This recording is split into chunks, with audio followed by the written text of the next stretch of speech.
Perpetual darkness lingered at the top of the world. Thick ice, frigid air, and snow covered the lifeless mountainscape. However, the endless night did not go unchallenged. A single source of light illuminated the sky and drove back the darkness. Nestled between two snow-covered mountains, a little cottage sat with puffy, billowing smoke rising from its chimney. Ignoring the fact that the nearest civilization was thousands of miles away, to the casual eye, the house was simply a warm and welcoming home. Still, one might ask themselves, what an odd thing to find in such a bleak place. How could such a thing come to be? Like most things found in the North Pole, not everything is as it appears. The land was unforgiving and cruel. It could take your life within minutes. Only a select number of creatures were given permission to live in this harsh and relentless wilderness. All others who entered this domain did it of their own accord, such as the residents of this tiny little home. However, these individuals were like no other, and with a little bit of magic at their disposal, they lived happy and joyful lives. At first glance, it would appear it was nothing more than a simple, ordinary home, inhabited by an elderly couple who loved each other dearly. If this were your conclusion, you would be mistaken. In reality, a magical secret existed below, for the small house was much more than meets the eye. The little house was not just a home, but the tip of a mystical workshop hidden beneath the ice. For centuries, children around the world found joy from the efforts of the hidden workshop.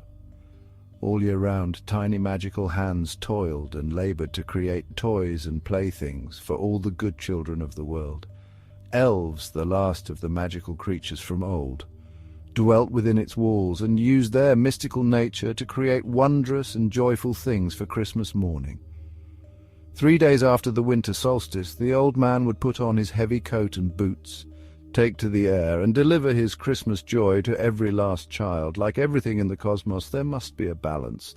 For every night there must be a day. Every beginning has an end, and with every kind child there was a naughty little boy or girl to be found. Far below the bright lights, singing and happy elves creating and building new and fantastic toys, there was another workshop.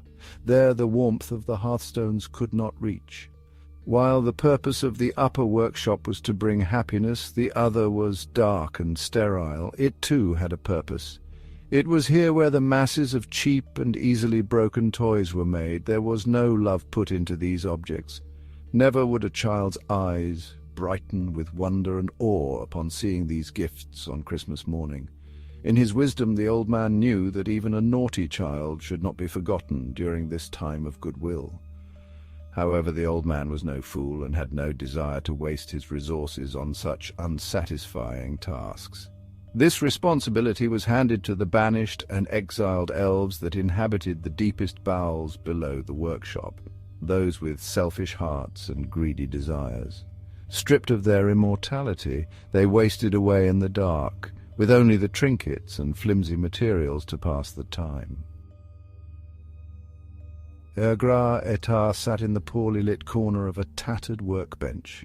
His focus was entirely devoted to the old and worn piece of brass in his hands.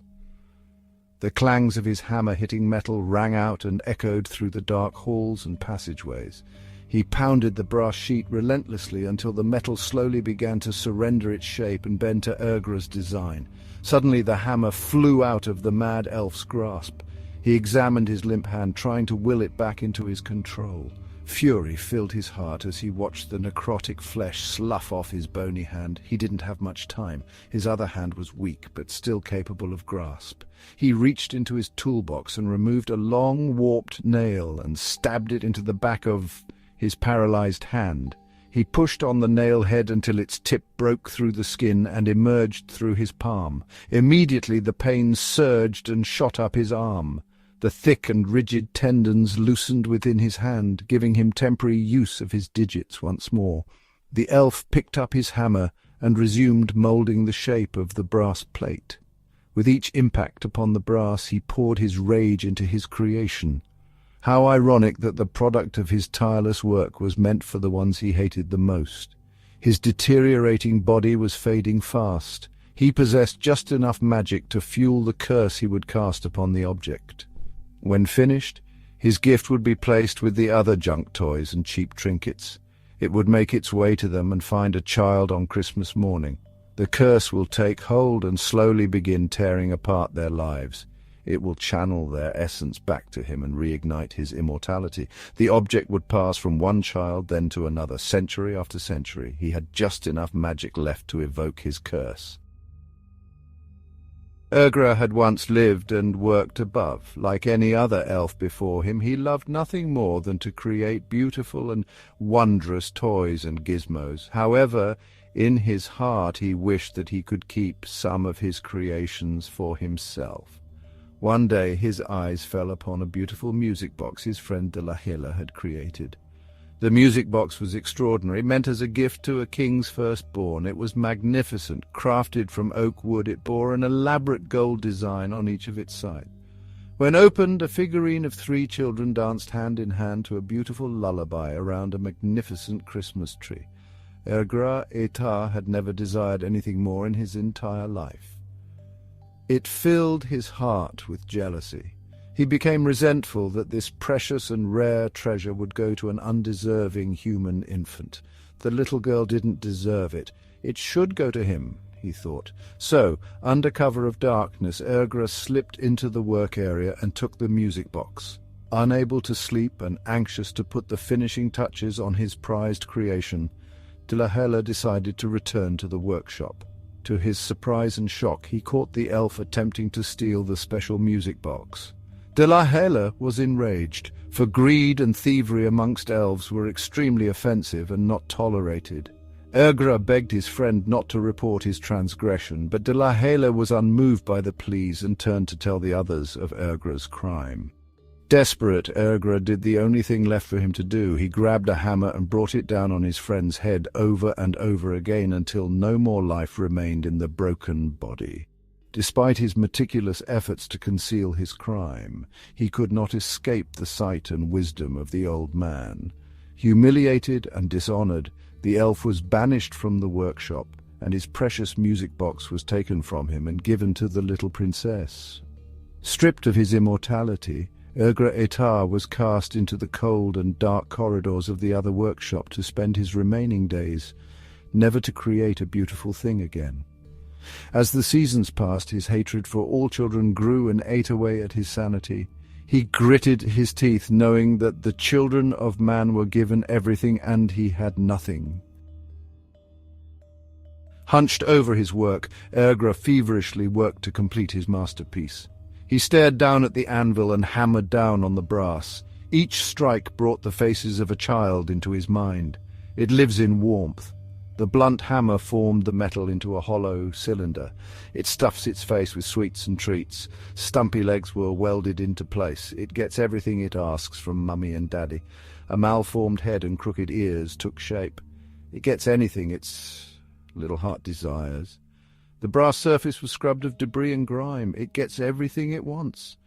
Small turquoise stones were affixed to the brass body. I hate it. One glimmering red ruby stone was bound to the left side of the figurine's head. I hate it. Finally, a second red ruby was embedded into the surface on the face's other side. I hate them all.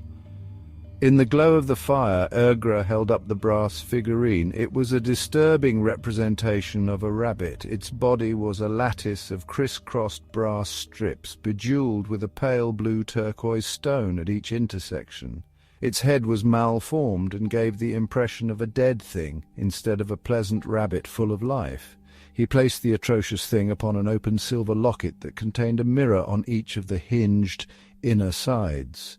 With the rabbit figurine facing one of the mirrors, he carefully opened a vial that held a clear fluid. It was lymph.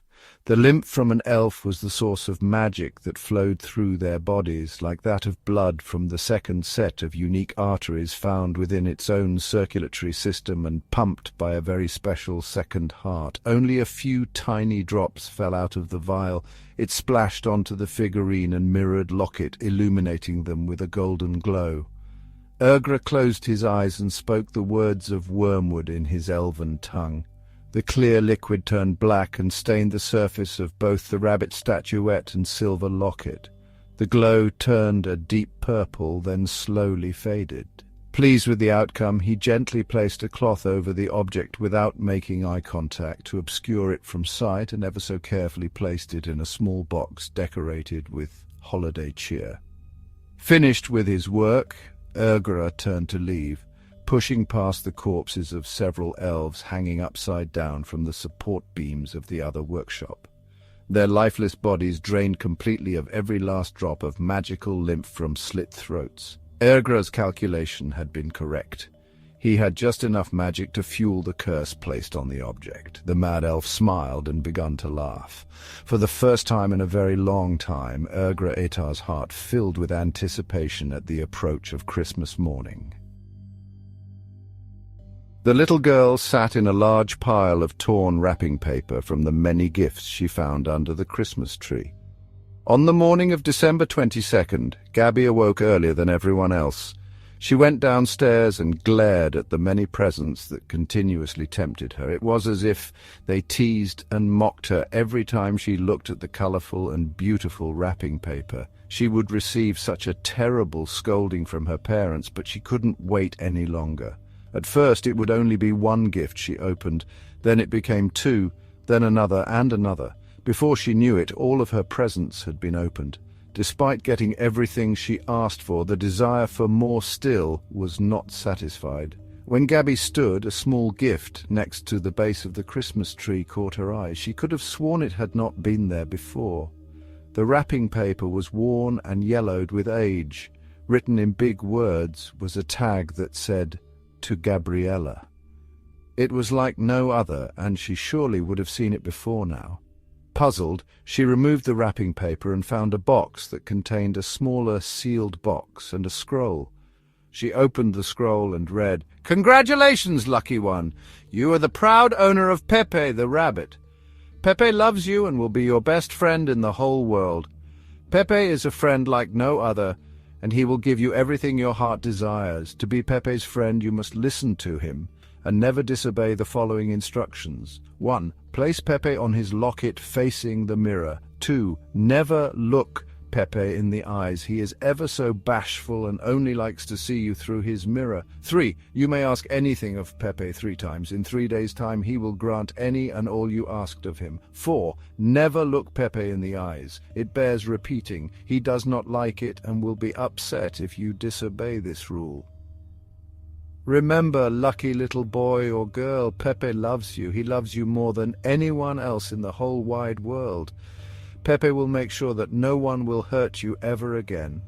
And if you love Pepe, you will listen to him and do whatever he asks of you. Pepe loves you, and no one can ever come between you and him. Pepe loves you.